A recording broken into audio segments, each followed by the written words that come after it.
Muy buenas tardes a todos. Muchísimas gracias por acompañarnos hoy aquí en esta conferencia cofrade, la primera que realizamos aquí este año. Y tenemos con nosotros a Javier García Núñez. Voy a hacer una pequeña presentación, aunque de todas formas yo creo que aquí todos le conocéis bien. Como sabéis, una persona muy ligada a la Semana Santa, fue presidente de la Junta de Cofradías, secretario en la Cofradía de los Exalumnos Maristas, además, y la verdad es que siempre colaborador y siempre dispuesto a echar una mano con la Semana Santa segoviana. Durante los últimos años, pues la procesión del Sábado de Pasión es uno de los responsables principales de que se lleve a cabo, y sobre todo es el alma intelectual de esa procesión, en que nos aporta siempre esos textos literarios que le dan una vertiente mística, que en esa procesión tan recogida, tan solemne, que nos une a los místicos de Santa Teresa de Jesús y a San Juan de la Cruz. Y bueno, como todos sabéis, pues el flamante pregonero del año pasado, que nos propuso un recorrido maravilloso a través de Segovia como ciudad de la Cruz, y que el año pasado pues, no pudimos editar esa publicación del pregón que todos los años realizamos, porque bueno, todos sabemos las condiciones de pandemia que estábamos atravesando en esos momentos, y este año pues hemos realizado esa edición. Empezaremos a repartirlos ahora después de esta conferencia, y estarán a la disposición de todo el público pues, durante esta Semana Santa, y siempre que nos lo soliciten a la Junta de Cofradías, pues siempre habrá ejemplares. La verdad es que el año pasado me acuerdo que cuando presentábamos a Javier como pregonero, hablábamos de que esta nueva sede de la Junta de Cofradías da muchas oportunidades de hacer charlas y conferencias. Le emplazamos aquí para alguna de sus charlas, y la verdad es que un poco ha tardado en hacer la primera propuesta, y una propuesta muy interesante, como es esta charla sobre el libro Laberintos de Jesús Fernández Santos, una charla además un libro que trata sobre la Semana Santa, y además la Semana Santa de Segovia está de fondo siempre en la novela. Y bueno, yo no os digo nada más ya, porque realmente pues seguro que el análisis que nos hace de la novela, de esa Semana Santa segoviana que retrata la novela Laberintos, seguramente que sea un análisis espectacular como todo lo que hemos visto siempre por parte de Javier. Así que Javier, sin más dilación, es tu turno. Pues muchísimas gracias, Víctor, y bueno, para mí es una satisfacción y un orgullo enorme seguir colaborando año tras año con la Junta de Cofradías y poder aportar todos, cada uno desde nuestra pequeña aportación, nuestro granito de arena, a seguir engrandeciendo y manteniendo la Semana Santa segoviana. Manteniendo, yo creo que con que haya una progresión de nuestra Semana Santa, con tantos avatares como hemos tenido, la pandemia, las suspensiones por la lluvia, la muerte de José Luis Huerta, voy a decirlo también, porque fue un pilar fundamental, aparte de íntimo amigo durante muchos años, pues ha habido muchas dificultades, pero la Semana Santa sigue, está impulsada por nuestra fe, y por lo tanto pues hay algo más detrás, además de una resurrección que nos espera, pues hay un impulso, como veía el otro día, no pude asistir a la conferencia de Mercedes, ¿no? El impulso de un pueblo que así ha sido a lo largo de la historia y así debe seguir siendo.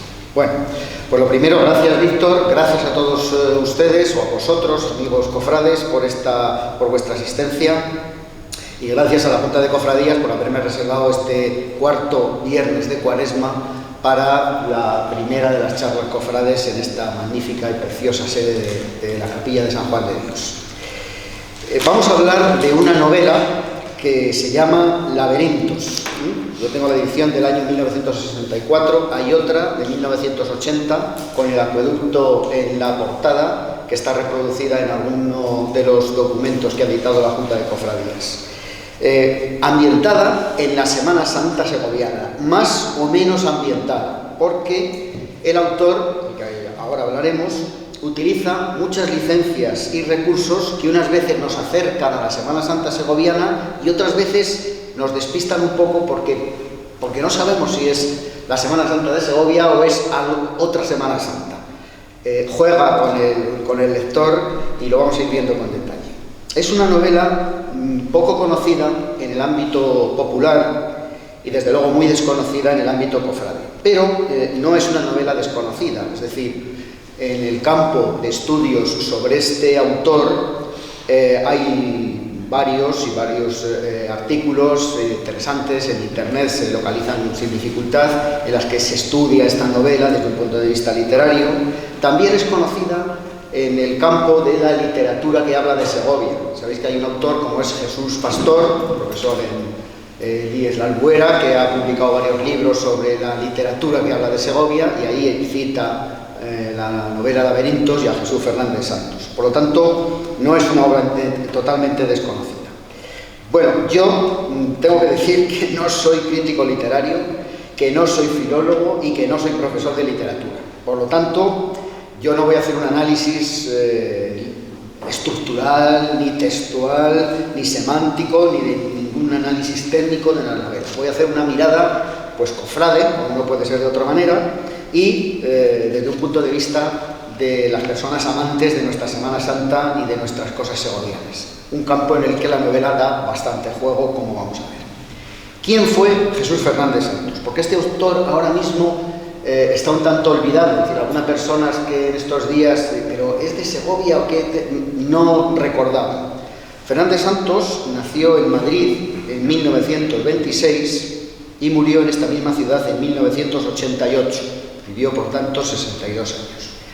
Pertenece a lo que se ha llamado la generación literaria de los 50 o del medio siglo, donde están, pues, bueno, Josefina Aldecoa, Ana María Matute, Carlos Barral, Gil de Viedma, vinculado con Segovia, como sabéis, José Agustín Montisolo, Sánchez Ferlosio, muchos autores.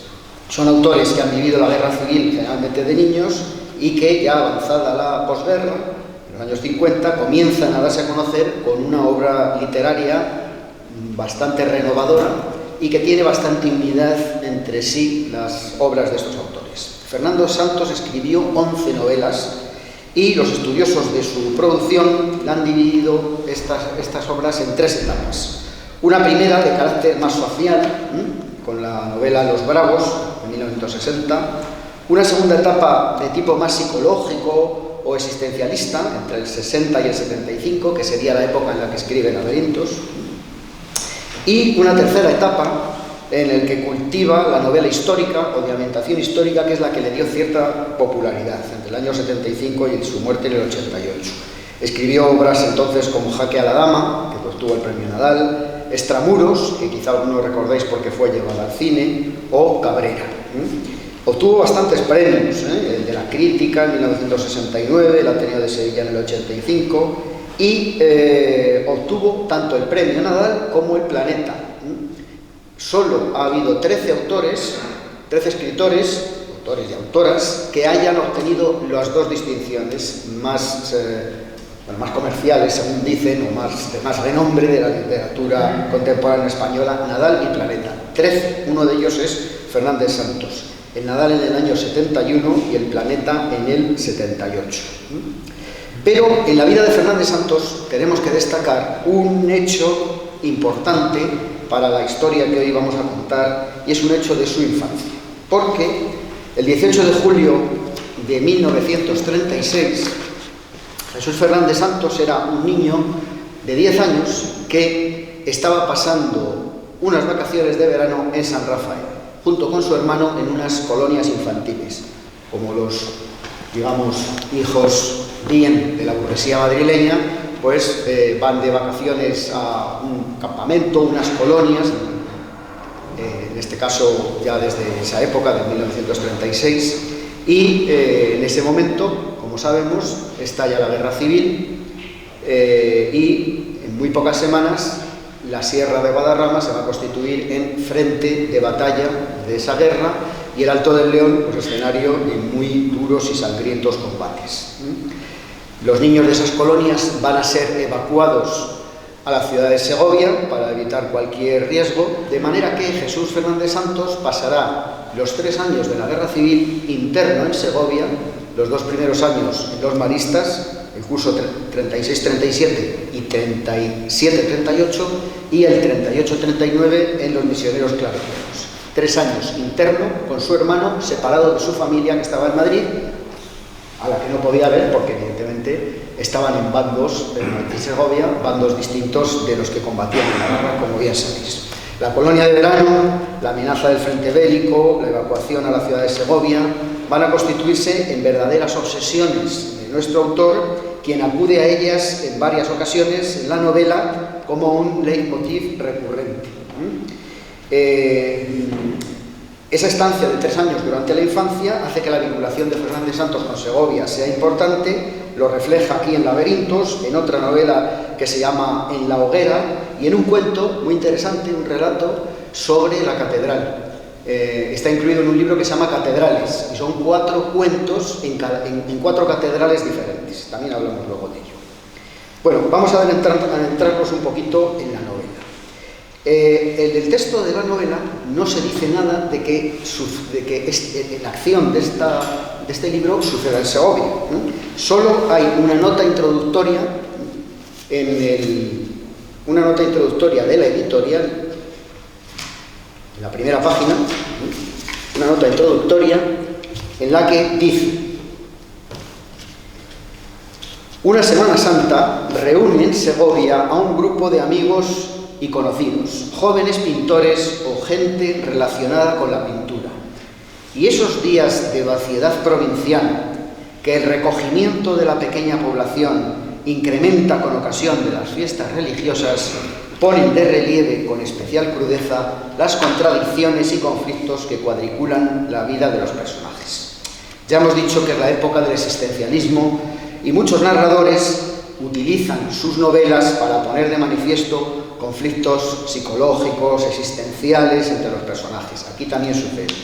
De modo que no vamos a entrar en el argumento de la novela, no vamos a entrar en sus interioridades de la auténtica trama, porque es ajeno un poco a nuestro objetivo. Aparecen muchos personajes, quizá nos van a interesar los centrales, que es una pareja formada por Pedro y Celia. Pedro es un alter ego de Fernández Santos. Es decir, es un personaje en el que Fernández Santos recrea su estancia en Segovia y pone en su boca muchos de sus pensamientos, muchas de sus reflexiones y de sus vivencias, según un recurso literario que, como sabéis, ha sido muy utilizado en la historia de la literatura. Sí que quiero hacer 3 precisiones. La primera: el núcleo de la acción se produce durante una Semana Santa, quizá finales de los años 50 o primeros de los 60. No lo sabemos exactamente, pero el autor se toma sus licencias e incorpora algunos flashbacks, va al pasado, jugando hacia atrás y hacia adelante con el tiempo, fundamentalmente para incorporar, como os he dicho, los recuerdos infantiles procedentes de los años que vivió en la ciudad. Precisión primera. Segunda, el escenario es netamente segoviano, pero el autor juega con el lector e incorpora algunos elementos que no son segovianos o que nos generan dudas. Bueno, él está buscando un ideal de ciudad castellana en la Semana Santa. No es un cronista, no le interesa la exactitud del dato ni la descripción exacta. Quiere crear un ambiente, el ambiente de una ciudad castellana en Semana Santa. Y tercera precisión: en toda ciudad castellana tiene gran protagonismo la catedral, y aquí también. El autor asigna una función relevante en su narración al templo catedralicio, a nuestro primer templo diocesano. Como recordaba anteriormente, Fernández Santos escribió un relato sobre la catedral donde aparecen los canónigos, aparecen los sacristanes, donde habla del campanero y la vivienda, que ahora se visita en la ascensión a la torre, como sabéis. Es un cuento muy, muy interesante. Por lo tanto, protagonismo de nuestra catedral en la novela, como también tiene protagonismo nuestra catedral en la Semana Santa.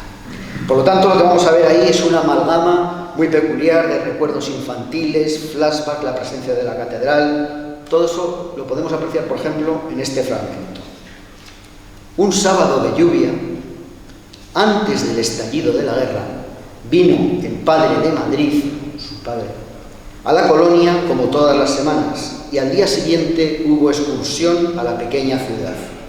Del viaje, de la visita, le quedó la imagen de la silenciosa catedral, con sus naves vacías, donde los pasos retumbaban entre altares cerrados apenas entrevistos. En lo alto, ráfagas de luz rompían las tinieblas a través de abigarradas vidrieras, y fuera, la dorada torre, ceñida por el vuelo de millares de grajos, parecía orientar el curso de las nubes. De vuelta a la colonia, pudo seguir mirándola largo tiempo desde el tren y contemplar cómo su oscura silueta se iba fundiendo en la ciudad, en la llanura. Fernández Santos es uno más de los grandes escritores que se han sentido subyugados y maravillados por la Catedral de Segovia.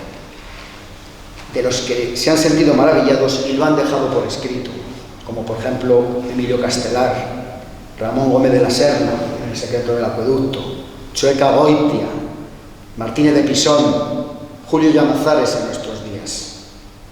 La Catedral de Segovia, que quizá por acostumbrarnos demasiado a verla, no caemos en la cuenta de la maravillosa obra de arquitectura que supone, y que para todos estos escritores, todos son de fuera de Segovia, pues les han impactado y lo han dejado en sus escritos. Sin embargo, en las mismas páginas, Fernández Santos nos introduce un elemento nuevo, al decir respecto del templo que la visita acababa en el tesoro, cuando conocemos y sabemos que la Catedral de Segovia no tiene como tal un tesoro.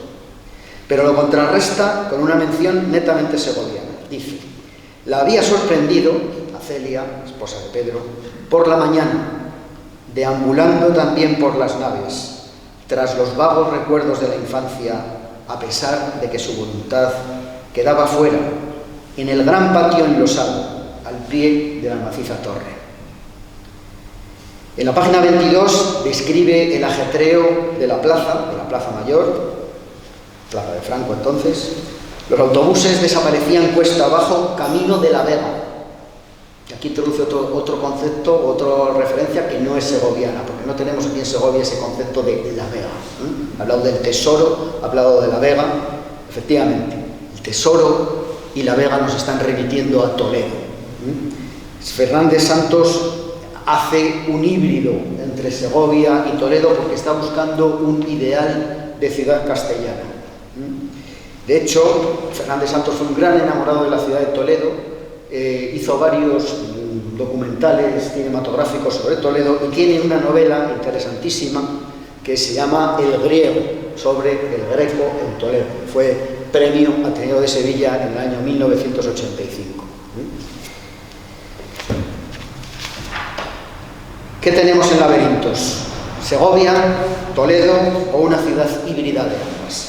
Vamos a leer 3 párrafos y ustedes mismos van sacando sus conclusiones. Dice: solo algún turista subía por la calle, demorándose, como de costumbre, ante las tiendas. A media cuesta, al llegar a la antigua sinagoga, se asomaban al patio vacío, donde un rótulo en varios idiomas explicaba que desde siglos atrás se hallaba convertida en convento de clausura. Está hablando de la calle Real, el convento del Corpus, pero también puede ser Toledo, que tiene sus sinagogas. Repentinamente, la calle se ensanchó, abriéndose a una gran explanada, partida en 2 por la cuña dorada de un claustro. En su mitad, apuntando a un cielo de tormenta, la torre, con su cima de pizarra y un gran gallo dorado. San Esteban. Otro párrafo en otro lugar de la novela. En el mismo jardín, tras el muro cubierto de parras, la ciudad terminaba sobre el río. Más allá, en la ribera opuesta, proseguían las casas en apretado arrabal, cara ya a campo abierto. Pardas colinas, lomas baldías, hasta el horizonte, surcado por un enjambre de caminos que enlazaban aldeas diminutas, solitarias ermitas, sotos de álamos y ventas. Está describiendo el valle del Eresma. San Marcos habla de aldeas diminutas, Zamarramal, solitarias ermitas, la Veracruz, enjambre de caminos, los que podemos podemos ver desde el Jardín de Fronques o desde los jardines del Alcázar, todas esas sendas que suben por detrás del Parral. Le gusta Segovia, veis, a Fernández Santos le gusta Segovia y la describe muy bien. Pedro, el alter ego de Fernández Santos, junto con Celia, Julio Fornell y otros, se desplazan en tren desde Madrid hasta Segovia para pasar la Semana Santa. Y Pedro evoca en el trayecto, como estamos viendo, ciertas vivencias infantiles que no son suyas, son del propio autor Fernández Santos. Dice: no era una provincia ni una ciudad cualquiera, era pequeña, mas para él representaba la niñez, la libertad, la guerra, años y tiempos en que era inútil recordar, pero que siempre fueron un mínimo refugio en las malas épocas. La oscuridad iba borrando ya los montes que pensó reconocer desde el tren, la verja blanca de la colonia, donde con el hermano, con los demás veraneantes, vio llegar a los primeros soldados, el perfil de la ciudad, donde tras los primeros meses fueron llevados todos, y que ya, poco a poco, debía perfilarse al final de la vía entre tinieblas. Para quienes conozcan la obra de María Zambrano, llama la atención este último pasaje, tan similar al inicio del artículo, el ensayo de María Zambrano llamado Segovia, ciudad ausente, en que la autora, en este caso, se aleja, no se acerca, se aleja de la ciudad en el tren y describe el paisaje segoviano entre la niebla. Bueno, Fernández Santos fue guionista de cine y crítico de cine en el país durante muchos años. Domina totalmente los recursos cinematográficos y nos va a ir situando en la ciudad y va ofreciendo planos, secuencias, como fogonazos, escenas aisladas entre sí para lo que hemos dicho, crear un ambiente. Y además va a ir cerrando el foco para ir centrándonos poco a poco en la ciudad y poco a poco en la Semana Santa. En la página 54 hay un diálogo muy interesante. Dice: ¿pensáis quedaros mucho tiempo? Toda la semana, responde Celia. ¿No habréis venido a ver las procesiones? Dice: sí, ¿por qué? Dice: bueno, aquí valen poco. Bajaron mucho en los últimos años. No es que antes valieran gran cosa, pero al menos eran auténticas. Ahora, con dejar a oscuras las calles por donde van los pasos, el alcalde cree que tienen ese espíritu místico que dice la prensa. Con eso, y con la cantidad de nazarenos que salen cada año, quieren hacer la competencia a Cuenca y a Zamora, cuando la verdad es que los turistas acaban siempre marchándose a Sevilla. Hasta un criado de mi madre sale con cruz y arrastrando cadenas. Bueno, es una narración un poco costumbrista, pero como os digo, va cerrando el foco y va dando pinceladas, va cogiendo elementos para que mentalmente nos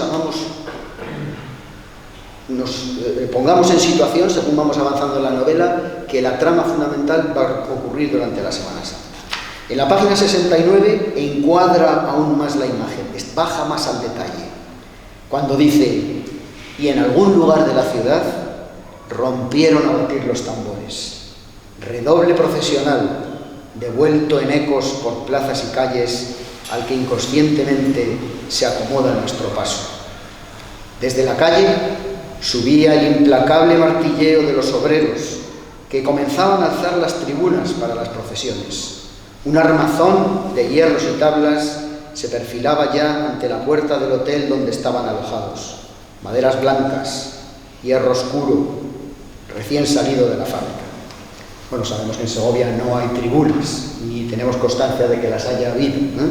Por lo tanto, como os digo, está cogiendo elementos de diversos sitios para generar un ambiente y recrear un arquetipo. Y sigue con un diálogo muy interesante. Dice: aquí la Semana Santa debe ser cosa seria. Según Joaquín, es muy importante, más que el día del santo. ¿El santo? ¿Qué santo? Dice: bueno, el patrono es una virgen que tienen abajo, junto al río.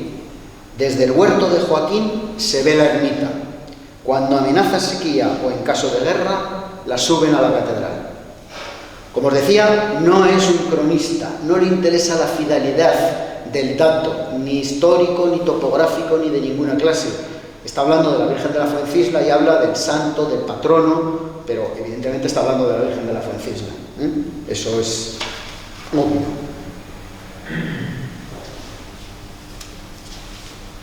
Dice: rotundas campanadas llegaron desde la catedral, retumbando sobre los tejados. La ciudad entera parecía dormir al amparo de su aguda flecha iluminada, de su blanca mole que el resplandor de sus focos hacía surgir de las tinieblas. Es una descripción totalmente impresionista, pero muy lograda. Al inicio del capítulo 11, en concreto la página 116, hay un nuevo cierre del foco, más detallado. Y dice: al fin las procesiones comenzaron. Vamos ahora a ir leyendo la descripción que va haciendo de las procesiones, porque es un poco, digamos, el núcleo fundamental de nuestra charla y de este acercamiento que hacemos a la novela. Dice: la ciudad desierta, sin el zumbido habitual de los autocares, con la insólita presencia de las filas azules que formaban los niños del hospicio visitando los monumentos. La ciudad desierta se fue llenando hasta la hora de comer. Soldados de guante blanco, chicas en trajes festivos, gente del campo. Cuando los vecinos de los arrabales, de los barrios del río, cerraron también sus puertas, llenando a su vez la carretera, entonces realmente la Semana Santa dio comienzo. Primero ha empezado que se oía un redoble de tambores, luego dice: al fin las procesiones comenzaron. Cuando la gente ha cerrado sus casas y sube a verlas, es cuando dice realmente la Semana Santa dio comienzo. Es como una aproximación así como escalonada y, como os digo, va cerrando el foco sobre lo que pretende destacar. La calle principal, más estrecha que nunca, repleta de sillas y tribunas. Las plazas, reducidas a pequeños círculos donde viejos municipales reñían sordas batallas con los niños. Iglesias de par en par, vibrando en su interior de luces y de misterio. Voces llamándose, gritos infantiles, solitarios nazarenos cruzando furtivamente la calzada, rostros cansados de escrutar el cielo. Técnica impresionista, muy poética por otra parte, y como fotografías, planos que van pasando ante nosotros y que nos sitúan perfectamente, porque todo eso que hemos leído lo reconocemos. El niño que grita, el municipal que pasa. La espera crecía. No era nada el ir y venir de guardias y empleados del ayuntamiento, el paso rápido de algún importante encapuchado con su vara de plata en la mano, acercándose la túnica a los ojos para ver mejor, el gesto que hemos hecho todos tantas veces. Antes de oírse los primeros tambores, un murmullo corrió a lo largo del público. Ya vienen, ya viene San Lorenzo. Como animosos mensajes para olvidar la lluvia.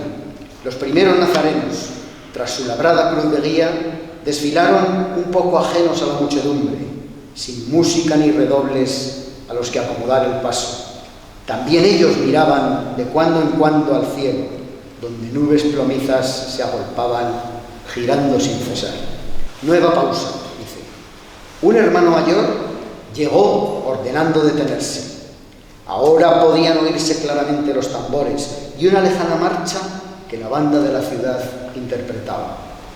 Los tres nazarenos de la cruz charlaban a media voz entre sí, mientras los de las filas se entretenían con la cera de los cirios, librando sus llamas al viento.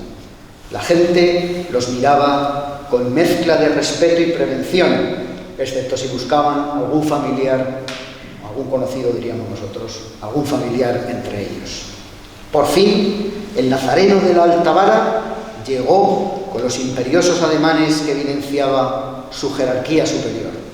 Hubo un breve conciliábulo con los de la cruz, durante el cual los ojos se movían inquietos bajo la tela al fondo de los pequeños agujeros.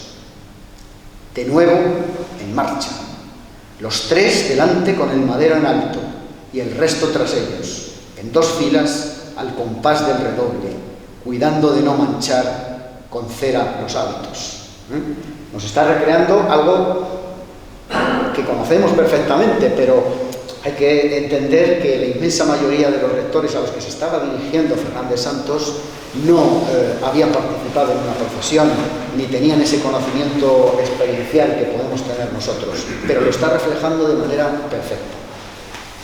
Un resplandor anunció en la calle la aparición del primer paso. De nuevo se alzaron los clamores de antes. Venía totalmente iluminado, brillando los brocados que cubrían la imagen, su total policromía, como una viva y reluciente nave, rodeada de soldados, de cofrades con grandes escapularios, precedida del mayoral que ordenaba la maniobra a los que empujaban debajo. Fue a pararse con un chirriar de ruedas ante el hostal, desde cuyos balcones contemplaban las procesiones Fornell y sus amigos. «Yo creí que los llevaban a hombros», dijo Fornell. «No, esos solo los grandes. Los pequeños van montados sobre un chasis», le responde. Y sigue la narración. Ahora escuchaba la saeta que una voz atiplada, como de niña, cantaba ante la puerta del hotel. Aunque la procesión se había detenido, los tambores continuaban redoblando. La voz infantil casi se perdía, sobre todo en el final, rubricado por los compases de la banda. La imagen continuó su paso, deslizándose sobre sus ruedas invisibles, arrastrando tras de sí la comitiva, haciendo postrar a las mujeres e inclinarse a los hombres con la gorra o el sombrero en la mano.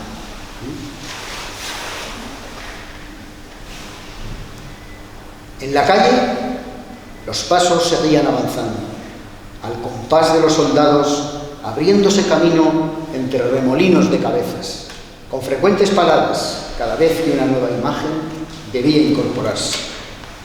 Un poco antes de llegar al hostal, el trayecto se estrechaba formando un recodo inverosímil.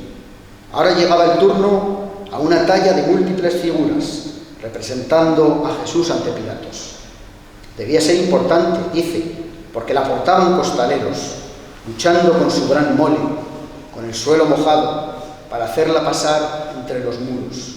Se podía escuchar su pisada acorde, múltiple, acelerada, que animaba la voz del capataz. Da gusto leer algo tan bien escrito y en el que, con una economía de medios literarios, está describiendo perfectamente una procesión de Semana Santa. Bueno, no sabemos realmente si Fernández Santos, después de aquella estancia infantil, vino a Segovia a ver nuestras procesiones en finales de los 50 o principios de los 60, y no sabemos si tomó notas de lo que veía. Algunas cosas el ambiente, que es lo que él quiere crear, nos suena totalmente. Algunos detalles quizá no. Ha citado el paso de Jesús ante Pilatos y no sabemos si pudo ver el desfilar el paso que tenemos, como sabéis, en la catedral, un grupo escultórico de no muy afortunada calidad, como digo, de Jesús ante Pilatos, que él aquí cita. Sigue la narración. En público, desde terrazas y azoteas, en cualquier hueco abierto, encerrada multitud contemplaba con emoción la maniobra del gran paso que está girando en un recodo entre calles. Animado por aquel sol indeciso, se estrechaba a lo largo del itinerario, que abarcaba casi una vuelta total a la muralla. Los costaleros, en un postrer esfuerzo, sacaron el paso sin tocar las paredes. Una salva de aplausos se dejó ir entonces, prolongada incluso por los que no alcanzaban a verlo. Las cruces, las autoridades, los soldados romanos con sus medias rosadas y cascos de latón debían andar ya cerca de la catedral, recordando lo que era la procesión de Viernes Santo en Segovia, que, como sabemos, lo hemos leído, aunque no lo hayamos vivido, empezaba y finalizaba en la propia catedral, por San Agustín y calle San Juan, y luego subía por calle Real para volver a la catedral. Aquí hay un lejano eco de ese trayecto. El público se preparaba a dejar las aceras, porque tras la última imagen, la banda del regimiento cerraba la marcha y los desfiles de la tarde concluían. Creo que es una magnífica y emotiva descripción de una procesión de Semana Santa, plagada de escenas o imágenes que a todos nos resultan reconocibles y que nos generan duda de si Fernández Santos vino a Segovia a contemplar las procesiones. Creo que nunca nunca lo sabremos. Intencionadamente he eliminado en mi lectura los pasajes que entre las distintas fases de la procesión el autor dedica a los diálogos entre los personajes, que están más pendientes de sus propios conflictos existenciales, de sus problemas psicológicos, que de la procesión. La procesión para Fernández Santos es un marco, porque ahí, entrecortada entre los párrafos que yo he leído, pues desarrolla diálogos entre estos personajes. Pero Fernández Santos va a jugar hábilmente con esos conflictos y les va a enmarcar en la ciudad y en la propia procesión mediante esta técnica que es la del monólogo interior. El monólogo interior, la reflexión interior personal que hace el personaje. Dice: la misma sensación de perplejidad le asaltaba volviendo a los lugares donde antes viviera, contemplando desde el tren, días atrás, las verjas de la colonia donde para la familia comenzó la guerra. Le hubiera gustado otra vez mirar el horizonte desde aquellas lomas, imaginar junto al hermano lejanos países, vagar el día entero al azar, escuchando los ruidos del frente, el compás silencioso de las horas. Aquel deseo de volver atrás le hacía desconfiar de sí, incluso en la ciudad que tanto deseaba, al pie de su erguida catedral, en sus angostas calles un poco misteriosas que tantas veces recordara luego en su oscuro piso de Madrid. Había visto aquellos muros iluminados, no como ahora para los turistas, sino en el primer espectáculo que montaron los refugiados al margen de los bailes del casino en los ratos libres. Representaron, dice, un auto sacramental sobre la gran explanada de piedra donde corrían ahora las vendedoras de postales en pos de sus clientes. Se está refiriendo, como algunos sabréis, al auto sacramental, el Hospital de los Locos, de José de Valdivieso, que se representó en el enlosado de la catedral el 16 de junio de 1938, con motivo de la fiesta de Corpus Christi, el día de Corpus por la tarde, y que fue dirigido por Luis Escobar, quien luego fue conocido director de teatro y actor celebrado en las películas de Berlanga, etcétera, etcétera. Fernández Santos fue partícipe de esta representación del auto sacramental. Parece ser que incorporado a la representación en alguno de los grupos infantiles que en la misma participaron. Hay testimonios gráficos y fotografías que se han publicado en alguna ocasión sobre esta representación del Hospital de los Locos, en la que estuvo Fernández Santos y que él mismo trae aquí a colación a la novela. Avanzamos hasta la página 116, cuando hay otro diálogo entre los personajes y uno le dice a otro: son cerca de las 12. Si queréis ver al Cristo de Juni, hay que ir saliendo. Y dice: las procesiones daban la vuelta ahora a lo largo de los soportales, con la ciudad entera sumida en las tinieblas. El Cristo parecía caminar en un halo de luz sobre el pausado crepitar de las cadenas que los penitentes arrastraban. Tras los primeros, como solitarios protagonistas de aquel lento desfile expiatorio, otro cargaba con una gran cruz, además de con hierros sujetos a los tobillos. Le seguían más cruces de madera y encapuchados de todas las edades, algunos con los brazos extendidos hacia el cielo como alas tronchadas de una enorme gaviota. Frente a la catedral, un grupo de seminaristas rompió a cantar el Miserere. Las llamas de los cirios dejaban escapar chispas rosadas, en tanto las mujeres de hinojos se recogían para pedir alguna gracia a la brillante luz de los fanares. De noche, en la oscuridad de la calle, todo era distinto. El Cristo parecía abarcar la plaza entera con sus brazos. Es un crucificado, con su silueta que un reflector recortaba crudamente. El olor de la cera se hacía más intenso cada vez que el viento dejaba de soplar. surgían repentinos los flashes de los fotógrafos iluminando el humo, los hachones, las cruces, los balcones repletos de muchachas. Fernández Santos vemos que tiene una gran maestría a la hora de describir.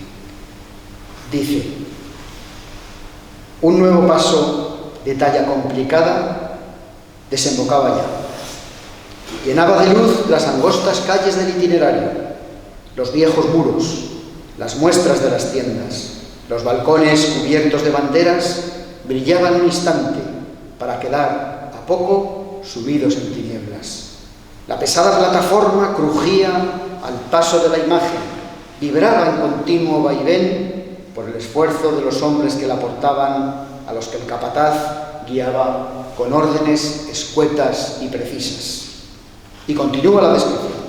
La señal del capataz era un golpe en la madera, con una dorada manecilla que el paso llevaba.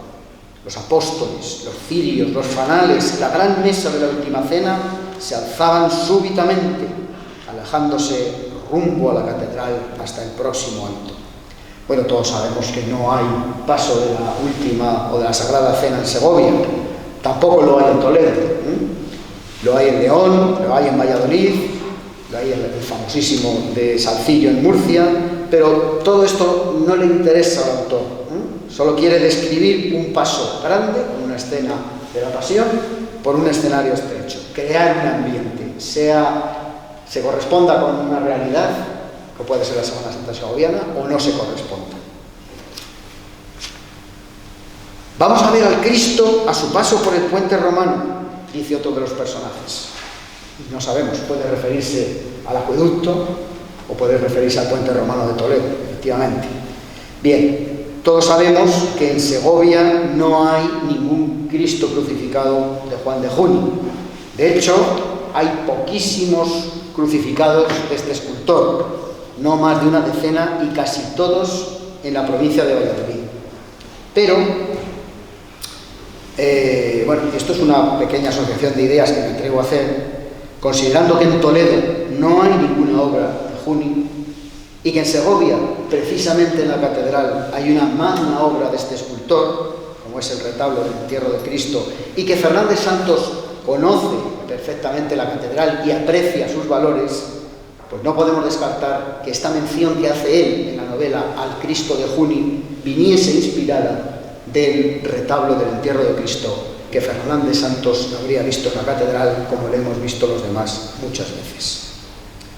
La música, el paso de la tropa, retumbaba en vacíos callejones, donde hileras de nazarenos se apresuraban calentando sus manos en la llama de los cirios.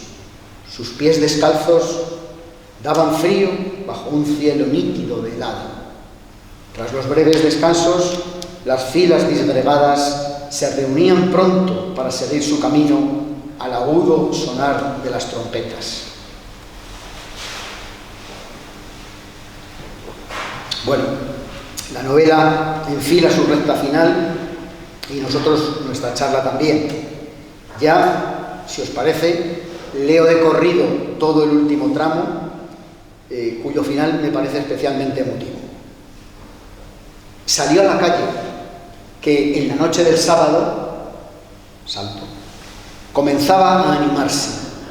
Grupos de chicas, paisanos y soldados paseaban a la luz de las tiendas que ofrecían ya los primeros modelos de verano traídos de Madrid. Era difícil andar, ni aun por la calzada. Los jóvenes se amontonaban ante las carteleras de los cines, que al día siguiente volverían a abrir. Los niños, como siempre, entorpecían el paso, zumbando en torno a las parejas. Por primera vez en la semana se veían nuevos rostros en la ciudad, distintos a los de días atrás, a la gente de campo. Algún pequeño SEAT se abría paso entre la multitud. Todavía en la calle Real estaba abierta al tráfico. Y desde su interior, desde el interior del vehículo, los ocupantes saludaban al pasar a chicas de mirada impasible y alto pelo cardado. Bajaban camino del hostal, de su salón de té, en tanto la apretada corriente subía hacia la plaza. La calle hervía de gritos, de voces, de rumores. Y sobre la ciudad, más allá del río, por encima de conventos, de viejos portales, de ciegos campanarios, de calles en penumbra, de tímidos anuncios luminosos, la catedral alzaba su torre poderosa, blanca, encendida, como un perenne centinela dominando el oscuro cielo de la villa. Muchas gracias a todos, espero que os haya gustado y que de esta forma redescubramos cosas tan bellas que se han escrito sobre nuestra ciudad y nuestra Semana Santa. Muchas gracias.